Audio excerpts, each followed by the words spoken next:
Hello everyone, welcome to this new session. My name is Ashish, and today we are going to discuss a question which is in the minds of most of the CAT aspirants these days. They want to ask whether it is possible to crack CAT in 3 months. In fact, we have less than 3 months of time left अगर आज से देखें तो. So इस question को थोड़ा detail में हम डिस्कस करेंगे. In fact, the question itself is not very correct. But usually students ask me in the same format कि is it possible to crack CAT in 3 months. तो उसको मैंने as it is ले लिया. Otherwise you will never know whether you have cracked CAT or not. क्योंकि CAT का कोई cut off तो होता नहीं है. CAT never releases a cut off कि आपके इतना परसेंटाइल आ गया तो आपने CAT क्रैक कर लिया. इंडिविजुअल कॉलेजेस का कट ऑफ होता है. So you can say कि I have cracked IIM Ahmedabad, but you cannot say कि I have cracked CAT. But same क्योंकि लिंगो ऐसा चल रहा है तो इसी क्वेश्चन को मैंने भी ले लिया. So let's start with this discussion. But before that there is a small announcement. If you want to be a part of our free WhatsApp preparation group, what you have to do is you need to subscribe to this channel first, and once you subscribe you can go to this link which is also there in the description box. उसमें आप जाइएगा और अपनी details दे दीजिएगा and you will be added to the group. So let's discuss something about CAT 2020.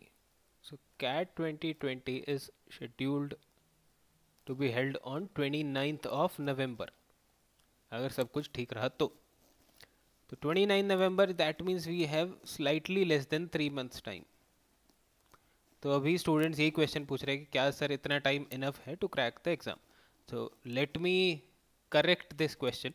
rather than asking कि is it possible to crack the CAT, we can say is it possible to get X percentile in CAT अगर मैं अभी start करूँ preparation तो. That should be the right way to ask the question कि क्या मैं इतने time में 90 परसेंटाइल ला सकता हूँ या मैं इतने टाइम में 99 परसेंटाइल ला सकता हूँ and so on. So you should ask which percentile to target in the given time rather than asking the exam. So if I talk about 99 percentile and if I take an example of someone who is starting just now, so let me tell you it is very difficult to get 99 percentile if you are starting from scratch. अब आप कहेंगे sir मैं तो एक coaching centre में गया था, उन्होंने तो बोला था आ जाएंगे. सो that is a very cute of you, क्योंकि कोचिंग सेंटर वाले अगर आपको ये नहीं बोलेंगे तो आप उनको पैसे कैसे देंगे. सो that is all about money. तो 99 परसेंटाइल तो ऑलमोस्ट आप भूल ही जाइए. अब आप ये भी कह सकते हैं सर मेरा तो एक दोस्त था उसने तो 3 महीने में 99 परसेंटाइल ले आया था. So that is a one of incident which are exceptions. We are talking about majority year. तो अगर आप किसी ऐसे इंसान की बात कर रहे हैं तो उसमें या तो ऐसे लोग होते हैं जो कि पहले सेल्फ स्टडी कर चुके होते हैं और उसके बाद वो कोचिंग वगैरह जाते हैं जिनकी फ़ोटो फिर कोचिंग सेंटर वाले प्रमोट करते रहते हैं. So forget about 99 percentile. The more realistic is to get 90 to 95 percentile from here on. This is what you can achieve if you put a lot of efforts. और अगर किस्मत सही रही तो 95 से ऊपर भी आ सकते हैं. But I have seen so many of my students getting 90 to 95 percentile in the previous years. तो 90 से लेके 95 आप टारगेट कर सकते हैं. पहली चीज़ तो ये 99 परसेंटाइल अगर आपकी किस्मत बहुत ज़्यादा अच्छी रही और आप बहुत ज़्यादा पढ़ने में अच्छे हैं then you can target 99 also. But at as I said it is very difficult. अब उससे पहले बात कर लेते हैं सिलेबस की कि अगर आप आज स्टार्ट कर रहे हैं तो आपको क्या क्या चीज़ें करनी है, क्या क्या आप स्किप कर सकते हैं. क्योंकि अब इतना टाइम नहीं बचेगा कि आप एक एक चीज़ को डिटेल में जाके देखेंगे. तो सबसे पहले VARC सेक्शन. VARC पे मैंने अभी थोड़े दिन पहले ही एक डिटेल्ड वीडियो भी अपलोड किया था, तो उसको भी आप देखिएगा जाके. डिस्क्रिप्शन में मैं लिंक डाल दूंगा. तो VARC कैट की स्ट्रक्चर में सिर्फ 4 टॉपिक्स होते हैं. One is reading comprehension, then para summary, then para jumbles and odd one out. Reading comprehension के you have 24 questions. Para summary के आपके पास 3 क्वेश्चन होते हैं, पैरा जम्बल्स 4 और odd one out 3. That is the typical structure of a CAT VARC section. That means अगर आपकी reading habit नहीं है आज तक तो बहुत ही मुश्किल होने वाली है इस सेक्शन में. तो रीडिंग हैबिट अब कैसे स्टार्ट करें उसके बारे में भी स्ट्रैटेजी में बात करेंगे हम. बट अभी आप सिलेबस समझ लीजिए. So this is all about VARC. DILR की अगर बात करें सो लेफ्ट हैंड साइड पे these are DI topics, right hand side पे वी हैव LR टॉपिक्स। तो इसमें आ जाता है आपका DI में tables, bar graph, line chart, caselet based DI जो आजकल काफ़ी ज़्यादा आने लगे हैं, वेन डायग्राम जिसको सेट थ्योरी भी बोल देते हैं, एंड पाई चार्ट।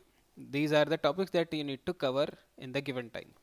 LR की बात करें तो linear and circular arrangement, then complex arrangement जो कि सबसे ज़्यादा आते हैं, blood relations, critical path, games and tournaments, ये भी आने लगा है आजकल पिछले कुछ सालों से। Number based LR, this is again काफ़ी ज़्यादा पूछा जाता है। And finally conditions and groupings, जिसमें आपको बहुत सारी कंडीशन दी जाती है और आपको कहा जाता है कि ये ग्रुप बनेगा नहीं बनेगा। This is all about DILR। Quantitative aptitude के सिलेबस की बात करें तो अरिथमेटिक मेजर पोर्शन में होता है।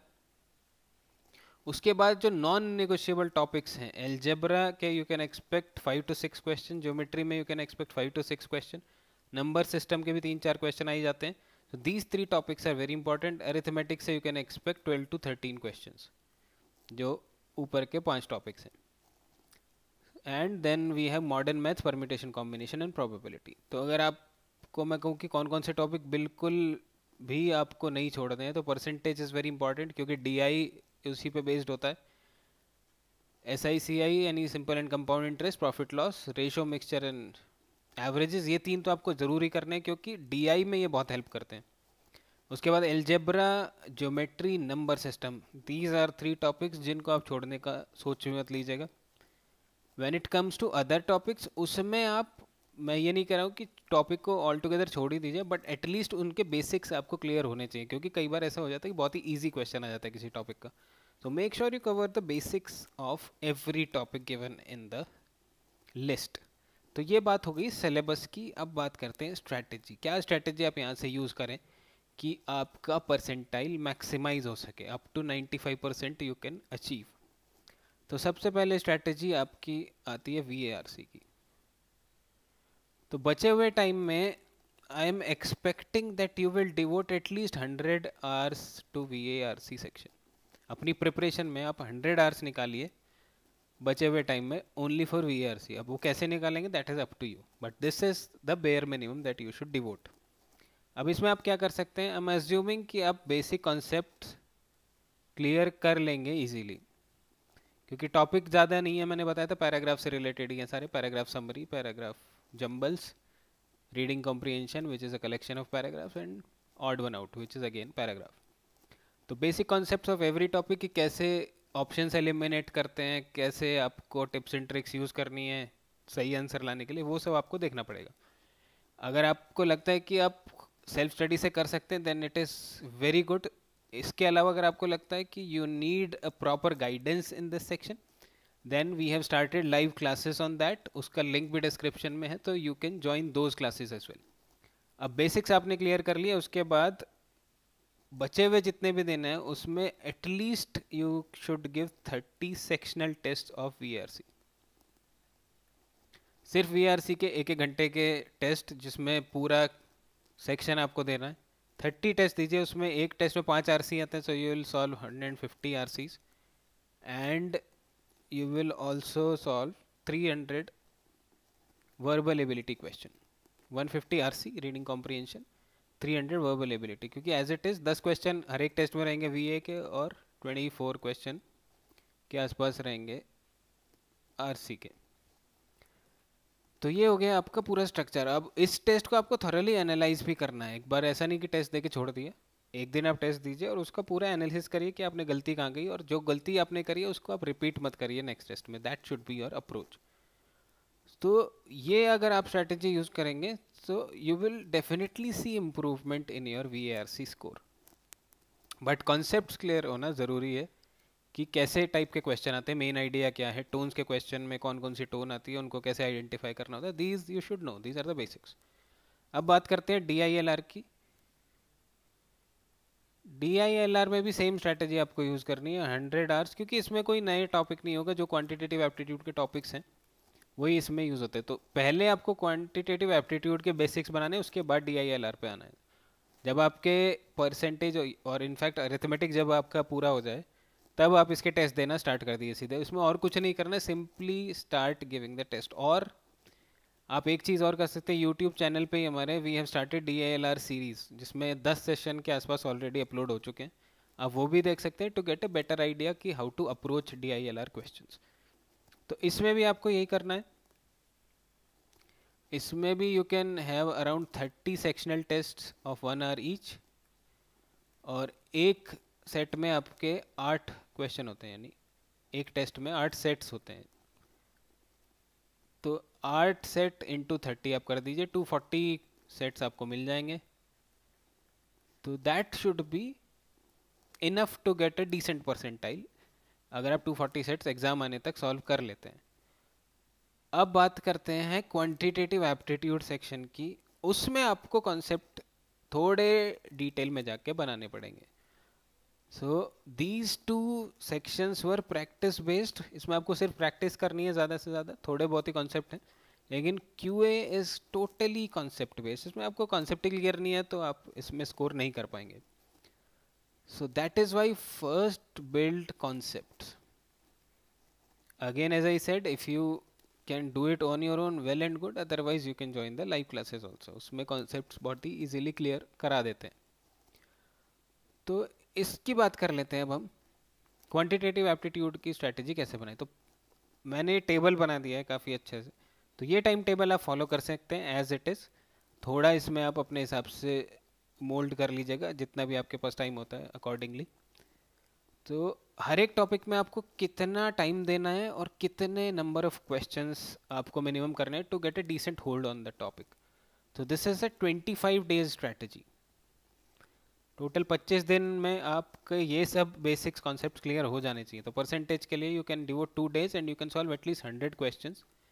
सिमिलरली रेशियो एवरेजेस मिक्सचर के लिए you can devote 2 days and solve 100 question and so on. तो एल्जेब्रा, नंबर सिस्टम, ज्योमेट्री जो कि इंपॉर्टेंट टॉपिक्स हैं उसके लिए मैंने उसी हिसाब से उसमें डेज बढ़ा दिए एंड नंबर ऑफ क्वेश्चंस भी इंक्रीज कर दिए। तो ये स्ट्रैटेजी आप फॉलो कर लीजिएगा इन द कमिंग वीक्स और कमिंग मंथ्स, एंड 25 डेज में आपके बेसिक्स क्लियर हो जाएंगे। Then rest of the time you can devote on your sectional test. अब सेक्शनल टेस्ट देने के अलावा try to complete at least 10 full length mocks, जिसमें 3 घंटे के मॉक्स होते हैं। तो अगले 2-3 महीने में एटलीस्ट 10 मॉक दे लेना। एटलीस्ट बोल रहा हूँ मैं, ये मैंने कोई 10 ये पत्थर की लकीर नहीं बन गया कि मुझे तो 10 ही मॉक्स देने। तो you should give more than 10 also, but less than 10 मत करना, because 10 mocks are necessary at least to get a pattern out of your performance, कि आप कैसा परफॉर्म कर रहे हैं मॉक्स में। तो उससे आपको आइडिया लग जाएगा कि कैट में कितना परसेंटाइल आ सकता है। उससे क्या होगा, उससे ये होगा कि आपको पता लग जाएगा कि आपको कौन से कॉलेजेस में अप्लाई करना चाहिए, कौन से कॉलेजेस छोड़ देने चाहिए। बिकॉज बहुत सारे कॉलेजेस होते हैं जिनका फॉर्म आपको एडवांस में भरना होता है कैट का रिजल्ट आने से पहले। So that will give you an idea कि आपको कौन से कॉलेजेस में का फॉर्म फिल करना चाहिए। So that is all about your strategy related to CAT 2020। इसको आप फॉलो करेंगे तो maybe you will get more than 90 or 95 or 95 plus in exceptional cases. So that's all from my side in this video. We'll again meet with something new. Till then, keep learning.